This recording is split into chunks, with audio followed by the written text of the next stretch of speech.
Assalamualaikum warahmatullahi wabarakatuh. Kami dari kelompok 2 akan membahas mengenai 4 dampak kolonialisme dan imperialisme yang dilakukan oleh bangsa barat di Indonesia. Dari 4 dampak tersebut, yang pertama ada dampak politik dan pemerintahan, kemudian dampak di bidang ekonomi, dampak di bidang sosial budaya, dan dampak di bidang pendidikan.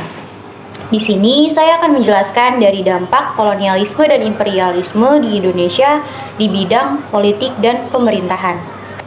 Masa kekuasaan yang pernah berkuasa di Indonesia yaitu ada masa kekuasaan VOC, masa pemerintahan Republik Inggris, masa kekuasaan kolonial Belanda, dan masa pemerintahan Republik Batav. Pemerintahan Batav pada kala itu dipimpin oleh Herman William Daendels, yang pada saat itu Belanda masih dikuasai oleh Prancis.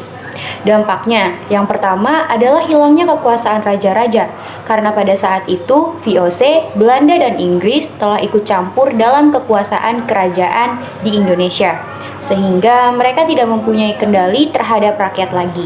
Dampak yang kedua yaitu pada masa pemerintahan Batav, Herman William Daendels juga mempunyai tugas utama, yaitu mempertahankan Pulau Jawa dari serangan Inggris, sehingga pada saat itu Daendels membagi Pulau Jawa menjadi 8 keresidenan. Daendels juga membuat struktur organisasi, di mana jabatan tertinggi ada di pemerintahan pusat, dan sistem pemerintahannya disebut sentralistik. Dampak yang terakhir yaitu para bupati diangkat menjadi pegawai negeri dan digaji. Mereka sekarang tidak boleh lagi menerima upeti dari rakyat. Dampak kolonialisme dan imperialisme Indonesia pada bidang ekonomi. Adanya ledakan penduduk di Pulau Jawa mengakibatkan terjadinya ketidakmerataan. Untuk mengatasi hal tersebut, akhirnya dilakukan program transmigrasi atau perpindahan penduduk untuk memenuhi jumlah tenaga kerja di Sumatera atau daerah lain di luar Pulau Jawa. Monopoli yang dilakukan oleh VOC telah membuat pedagang pribumi jadi kesulitan dalam menjual hasil bumi kepada selain VOC. Kurangnya keterampilan dalam mengolah bahan mentah sehingga hanya mendapatkan keuntungan yang sedikit. Pada masa pemerintahan Daendels di Indonesia, ia membuat jalan raya dari Anyer sampai Pangandaran untuk mempermudah jalur distribusi ke berbagai wilayah sehingga perekonomian Indonesia menjadi lebih lancar. Dampak kolonialisme dan imperialisme Indonesia pada bidang sosial dan budaya. Yang pertama, lunturnya feodalisme. Pada awalnya, Indonesia kental dengan feodalisme di mana rakyat dijadikan bawahan dan jabatan tertinggi dikuasai oleh tuan tanah. Rakyat dan para penguasa pribumi dipaksa tunduk kepada bangsa Eropa sehingga menghilangkan raja di Indonesia.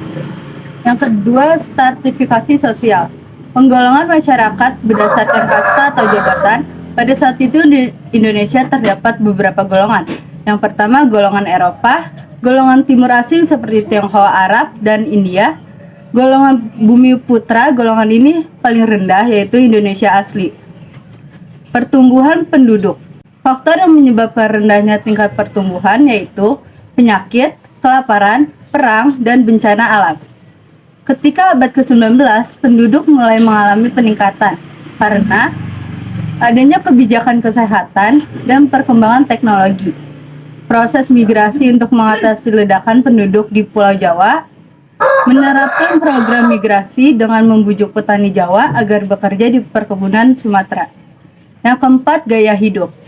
Masa kolonial ini telah menempatkan bangsa Eropa sebagai patokan dalam kehidupan bermasyarakat.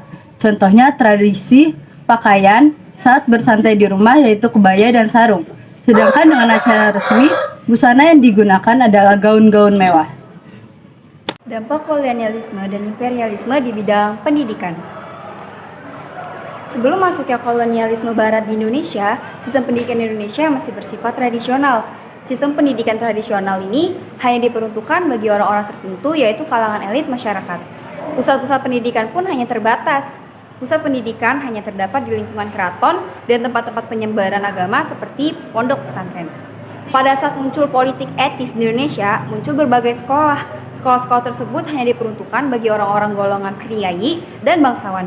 Kalangan rakyat rendah atau wong cilik baru muncul sekitar tahun 1915-an. Adapun tujuan didirikan sekolah di Hindia Belanda adalah untuk menyebarkan agama Protestan dan penambahan pegawai pangreh praja.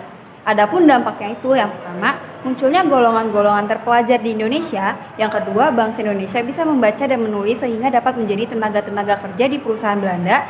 Yang ketiga, bangsa Indonesia menjadi tahu perkembangan yang terjadi di dunia luar. Adapun sekolah yang pernah didirikan di Indonesia oleh pemerintah Hindia Belanda sebagai berikut. ILS adalah sekolah khusus untuk anak-anak Eropa dan HIS untuk anak-anak pribumi. MULO, AMS, HBS, serta KS atau sekolah keguruan yang merupakan sekolah setingkat SMP dan SMA. OSVIA, STOVIA, dan THS yang merupakan sekolah setingkat dengan perguruan tinggi. Anak-anak Indonesia yang mengenyam pendidikan tinggi mampu tampil sebagai pelopor pergerakan nasional. Hal ini ditandai dengan berdirinya organisasi pertama Indonesia yaitu Budi Utomo. Budi Utomo merupakan organisasi pergerakan nasional yang dipelopori oleh kaum cendekiawan Indonesia. Terima kasih padamu.